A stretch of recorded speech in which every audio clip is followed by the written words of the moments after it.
Antes de entrar en el breve análisis de la siguiente frase enigmática o figurada, simbólica de alguna forma, dos aclaraciones son importantes. Una es muy corta y es que, si no me equivoco, al inicio de el análisis de la frase anterior, donde está el trono de Satanás, donde mora Satanás, me parece que dije Apocalipsis 12, y es Apocalipsis 2, ¿okay? Apocalipsis 2, 13. Déjenme confirmar, ¿sí? 2, 13, ¿ok? 2, 13. La segunda aclaración que quisiéramos hacer es que,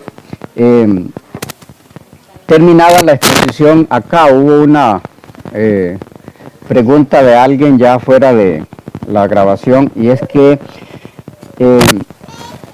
si puede aplicarse el hecho de llamarse a un lugar determinado, a una entidad determinada, donde mora Satanás o donde está el trono de Satanás. Y lo que respondimos es que en el caso que se dio en la pregunta, en el ejemplo, sí, perfectamente puede aplicarse. Por ejemplo, en los lugares donde la idolatría es extrema, ya no que haya lugares donde la idolatría no sea tan mala, pero hay ocasiones donde en masa, me refiero a cantidad inmensa de gente, se dan ciertas prácticas idolátricas, y la pregunta prácticamente vino en el sentido de si se puede llamar a eso trono de Satanás. Y la respuesta de este servidor fue sí. O sea, ¿está Satanás en su trono dirigiendo eso? Claro que sí, claro que sí. Pero la pregunta que surgió después de eso, que ya no quedó aquí porque estábamos fuera de la grabación, es que si no se presta eso, esa aplicación secundaria, no se presta como para algunos, o como para lo que han hecho algunos, por ejemplo con las trompetas, al darle una doble aplicación a las trompetas de Apocalipsis. Y quisiéramos aclarar, por si también en algún otro ha surgido esa inquietud por aquello, que no hay razón por la cual tener ese temor que una aplicación como la que se hizo ahí en la pregunta que alguien expresó, dé lugar a que se haga de las trompetas una situación que pueda tener doble aplicación. ¿Por qué no es lo mismo? Me refiero a las trompetas en lo que tiene que ver con el cumplimiento histórico, como lo entiende la Iglesia Adventista del Séptimo Día, basado en el sistema de interpretación bíblica historicista. Sabemos que todas las trompetas, bueno, excepto la séptima, que no es otra cosa que la segunda venida de Cristo, las demás trompetas están cumplidas ya, son historia.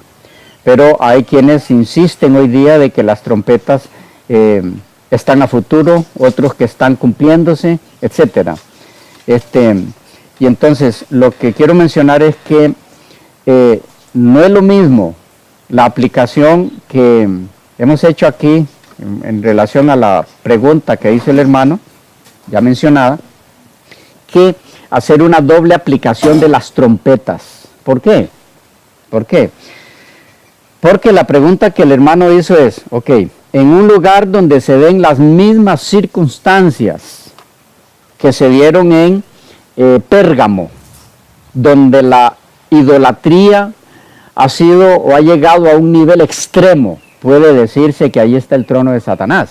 Y la respuesta de este servidor fue, sí, claro que sí, es una aplicación válida, se dan las mismas circunstancias. En el caso que él mencionaba, hablaba de una procesión donde miles de personas van tras una imagen que llevan sobre hombros y demás. ¿Por qué si es aplicable? Muy sencillo. ¿Qué representaba el trono de Satanás o el lugar donde mora Satanás, según pudimos ver en Pérgamo? En síntesis, la unión del paganismo con el cristianismo de la época que dio como resultado el surgimiento del sistema papal.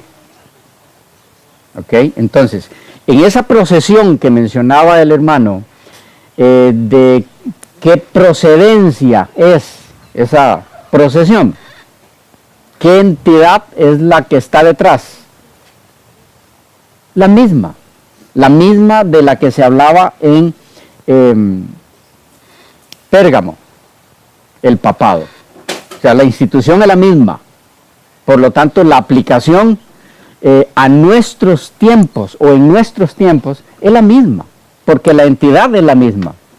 Pero hacer una situación así con las trompetas es una cosa totalmente distinta, porque los personajes que tuvieron lugar en el cumplimiento histórico de las trompetas, que no representan otra cosa que las invasiones bárbaras o de las tribus bárbaras al Imperio Romano en su decadencia, en su tiempo de decadencia, esas entidades que invadieron Roma dejaron de ser, ya no existen como tal, ni existe la Roma pagana, la Roma imperial, contra la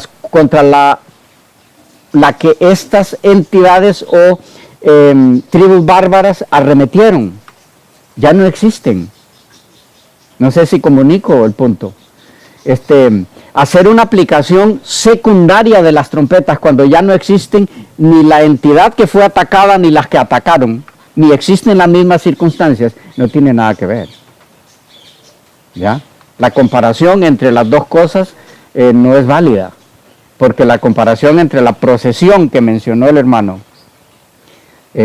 miles de personas tras un ídolo, sí provienen o están propiciadas, apoyadas por la misma entidad que inició su fuerza, tuvo su surgimiento, empezó a crecer en la época de Pérgamo. La entidad es la misma, las circunstancias son las mismas, ¿ok?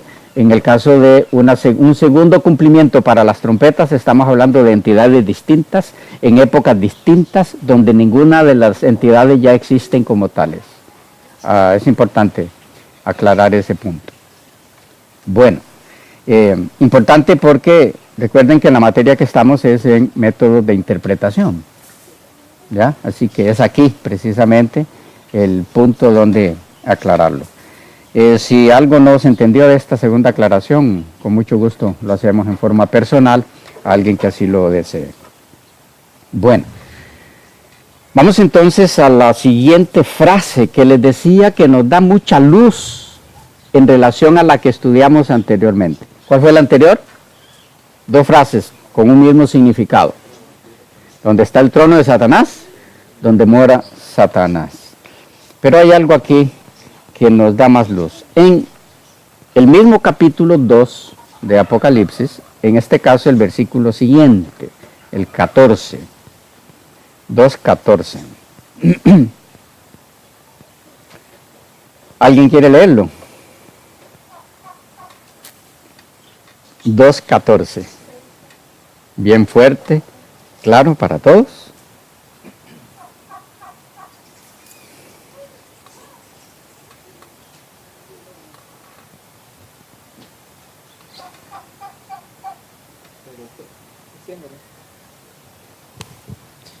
Pero tengo unas pocas cosas contra ti, que tienes ahí a los que retienen la doctrina de Balaán, que enseñan a Balac a poner tropiezo ante los hijos de Israel, a comer de cosas sacrificadas a los ídolos y a cometer fornicación. Ok, gracias. Gracias. Noten, pero tengo unas pocas cosas contra ti. Si seguimos en Pérgamo, ¿verdad? Que tienes allí a los que retienen la doctrina de Balaam. Y ahora pasa a describirla, esa doctrina, que enseñaba a Balac a poner tropiezo ante los hijos de Israel y a comer de cosas sacrificadas a los ídolos y a cometer fornicación. El contexto histórico es el mismo, exactamente el mismo de la frase anterior. ¿A qué se refiere esta frase? ¿Qué significa la doctrina de Balaam? ¿Y qué lecciones encierra para nosotros hoy día esta frase? De paso, mientras indagamos un poco respecto al significado de esta frase, es un buen momento para recordar que en la búsqueda del significado de esta frase, estamos aplicando un principio hermenéutico que vimos al inicio de esta materia. ¿Cuál? La unidad de la Biblia. Principio del que se desprende la regla de que para entender el Nuevo Testamento hay que acudir al Antiguo Testamento y viceversa. En este caso, solo puede entenderse esta frase, la doctrina de Balaam, acudiendo al Antiguo Testamento. ¿Por qué? Porque ahí es donde está la historia de Balaam. ¿Ya? Ahí es donde tenemos la historia de este personaje y que da las pautas para poder entender qué es la doctrina de Balaam y cómo se cumple en la época de la iglesia en Pérgamo. Y luego, ¿qué lecciones se desprenden de ese estudio para la iglesia de hoy? ¿Me van siguiendo? Sí. Iniciemos entonces con la historia de Balaam, cuya experiencia dio como resultado lo que en el Apocalipsis se denomina como la doctrina de Balaam. Es curioso que no existe en el Antiguo Testamento algo denominado la doctrina de Balaam. ¿Se habían dado cuenta de eso? Pero ustedes buscan en el Antiguo Testamento la doctrina de Balaam y nunca van a encontrar nada bajo ese título. ¿Por qué entonces la inspiración se refiere a su historia en esa forma, en el Apocalipsis? Avancemos un poco más y entenderemos fácilmente. La historia de Balaam la tenemos en Números 22 al 25, libro de Números del Antiguo Testamento, de los capítulos 22 al 25. No vamos a leerla ahora. Ustedes pueden hacerlo en casa luego. Para quien haya leído la historia de Israel, ese episodio es muy conocido porque tiene algunos elementos muy curiosos. Para quien desconoce esa historia, puede leerla en los capítulos ya mencionados, Números 22 al 25. Pero mientras voy a sintetizarla, resumirla.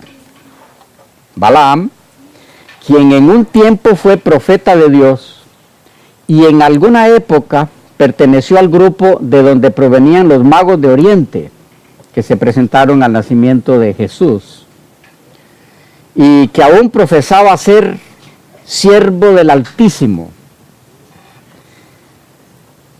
aun cuando había apostatado, fue buscado por Balac, rey de Moab, hijo de Zippor. Y este rey lo contrató para maldecir a Israel en nombre del Altísimo. Fue comprado con bienes materiales para tal propósito. Cuando iba de camino, con tales fines, el ángel del Señor se le apareció y le reprendió. Y después que Dios le hablara a Balaam por medio de una mula, según el registro bíblico. Finalmente, después de que intentara en vano maldecir a Israel, porque lo que salía de su boca era bendición, se retiró. Él se retiró, teniendo claro que Israel no podía recibir la maldición de Dios mientras fuera fiel a Dios. Pero entonces, Satanás puso una tenebrosa idea en su mente, a fin de que Israel dejara de recibir la protección divina. Se le ocurrió y aconsejó a Balac, a quien lo había contratado, que desviara a Israel de su lealtad a la ley de Dios y así Israel dejaría de recibir la protección de Dios, que era lo que estorbaba para maldecirlos, El plan sugerido por Satanás y abrigado, aceptado por Balac, consistió en inducir a los hijos de Israel a fornicar con las mujeres de Moab y a adorar sus dioses. El método utilizado por Balac, aconsejado por Balaam, fue el método de la infiltración. Mucho cuidado y mucha atención a esto. Fue el método de la infiltración. En este caso, la infiltración de mujeres moabitas en el campo israelita. Que este método vino de Balaam se puede ver por lo registrado en Números 31:16. Dice, he aquí, por consejo de Balaam, ellas fueron causa de que los hijos de Israel prevaricasen contra Jehová en lo tocante a Baal Peor, ese es el lugar, por lo que hubo mortandad en la congregación de Jehová. Y en Apocalipsis 2:14b, donde se dice de Balaam, que enseñaba a Balac a poner tropiezo ante los hijos de Israel, a comer de cosas sacrificadas a los ídolos y a cometer fornicación. Elena G. de White, describiendo este método de infiltración en el pueblo de Israel, lo expresó así. Quisiera animarles a que pongan mucha atención a esta declaración de ella, algo extensa, porque en esta declaración están los elementos claves que definen la doctrina de Balaam. Dios los dio a través de la inspiración, en este caso a nuestra hermana Elena de White. Yo voy a ir señalándolos conforme vayamos leyendo. Usted puede ir anotándolos por allí y luego los sintetizaremos. Leo de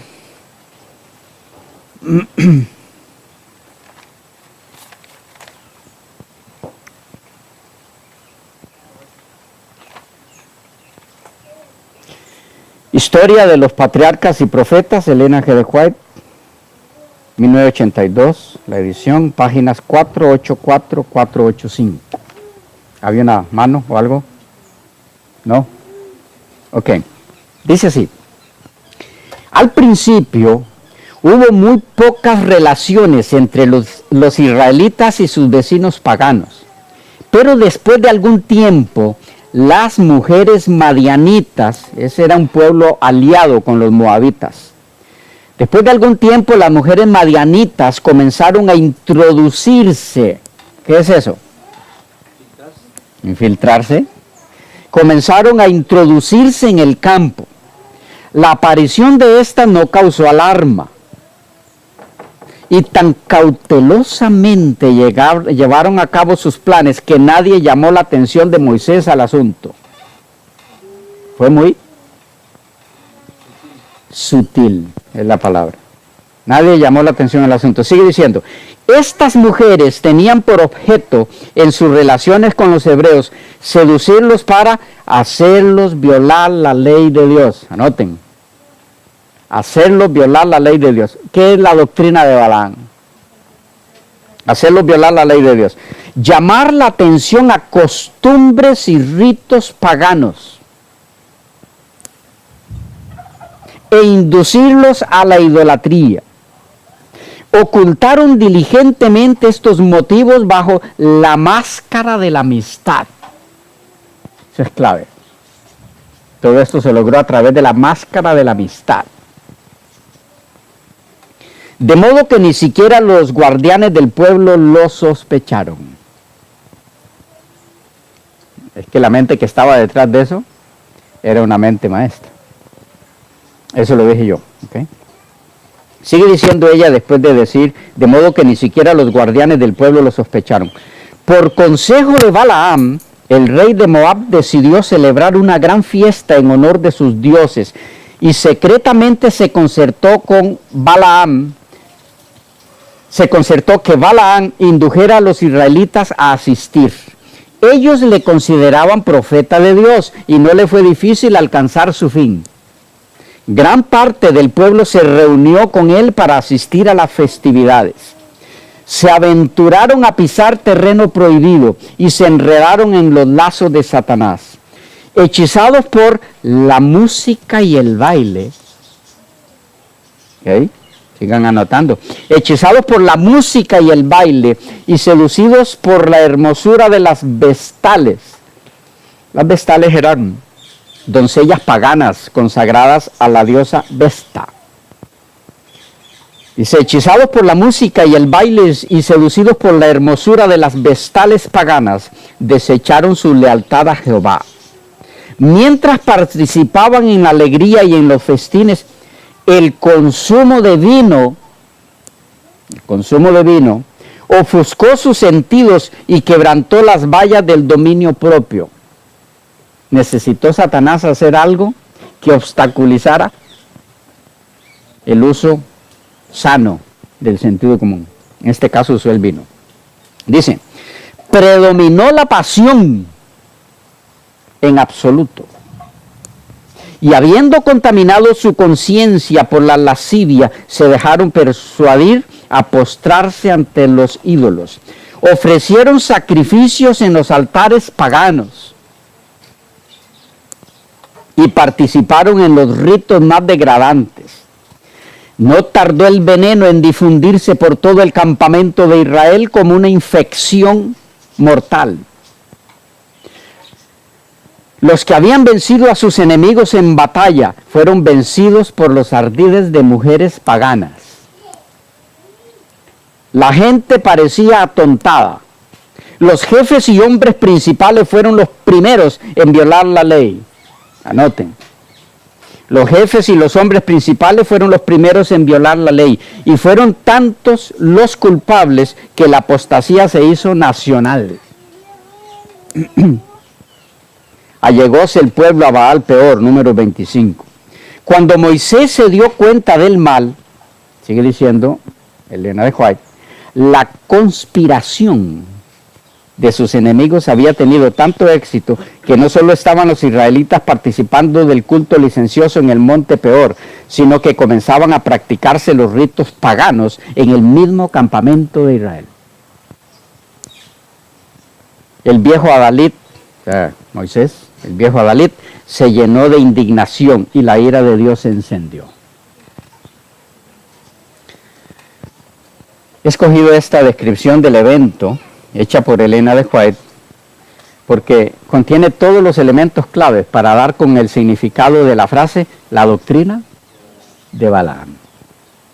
Permítanme compartir con ustedes dichos elementos implicados en la doctrina de Balaam. Número 1, inducir al pueblo a menospreciar y violar la ley de Dios. 2, la idolatría, el postrarse ante los ídolos. 3, la máscara de la amistad como excusa. 4, la música y el baile paganos. 5, el consumo de vino. 6, el predominio de la pasión. 7, el ofrecer sacrificios en altares paganos. 8, el veneno que atonta, el vino. 9, la apostasía nacional, apostasía general del pueblo. Y 10, el comenzar a practicar ritos paganos. Todo esto, dice ella, a través del método de la infiltración. ¿Se estaba dando esto en la época de la iglesia en Pérgamo? Si tan solo nos devolvemos un momento a la frase anteriormente analizada, donde está el trono de Satanás, o donde mora Satanás, y recordamos que dicha frase es alusión a la unión del paganismo con el cristianismo, que da como resultado la amalgama religiosa, conocida como catolicismo romano. No es difícil vislumbrar que esta frase, la doctrina de Balaam, no es otra cosa que la doctrina católica romana representado en el sistema papal. De mucha importancia es notar que todos estos elementos dados en la apostasía de Baal Peor son palpables por cualquier observador sin mucho esfuerzo, puesto que esta institución ha inducido a su pueblo y a muchos otros a través de mujeres figuradas, que recuerden que estamos ahora en un libro simbólico,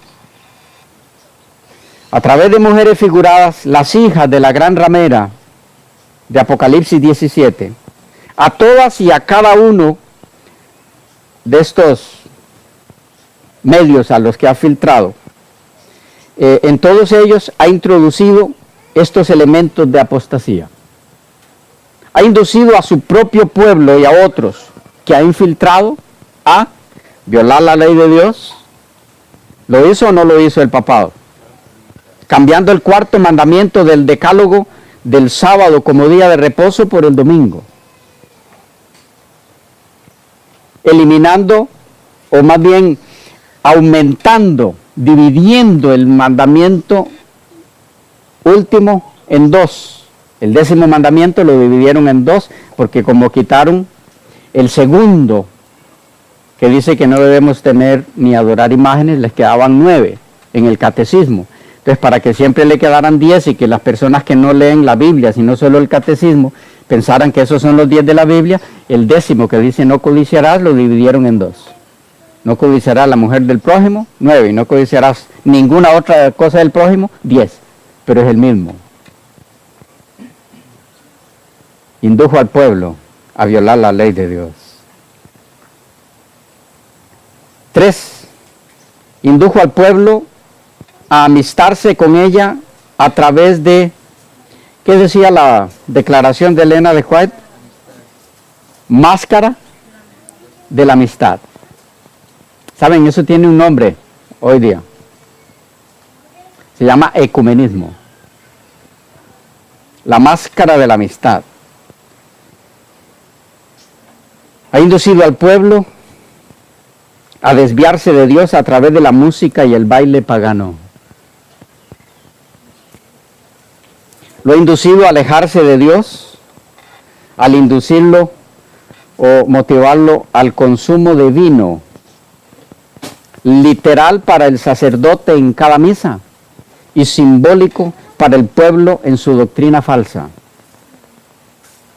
el vino de Babilonia. Ha inducido al pueblo al predominio de la pasión con su doctrina del celibato, que ha inducido a las peores aberraciones sexuales a través de la historia. Ha inducido al pueblo a ofrecer sacrificios en altares paganos a través de la práctica continua del sacrificio de la misa contra la enseñanza bíblica de un solo sacrificio hecho para siempre, una vez por todas, el sacrificio de Cristo. Ha inducido al pueblo a beber el veneno que atonta, que es el vino de Babilonia, que no es otra cosa que la doctrina falsa. Y ha inducido al pueblo a practicar ritos y costumbres paganas, como lo son la Navidad, las procesiones, el velar a los muertos, el anillo matrimonial, las oraciones por los muertos, etcétera, etcétera, etcétera. En fin, ha inducido al pueblo, a su pueblo, a la apostasía nacional, total, grupal, mundial. Y a través de la infiltración ha logrado esto, si no todos los elementos, la mayoría de ellos, en sus hijas, que es el protestantismo apóstata. Ahora bien, ¿qué lecciones hay para la iglesia de hoy día de todo esto? ¿Hay alguna lección espiritual para nosotros que creemos ser parte de la iglesia de Dios? ¿Qué lecciones hay? El tiempo se nos fue, lo dejamos para la próxima sección.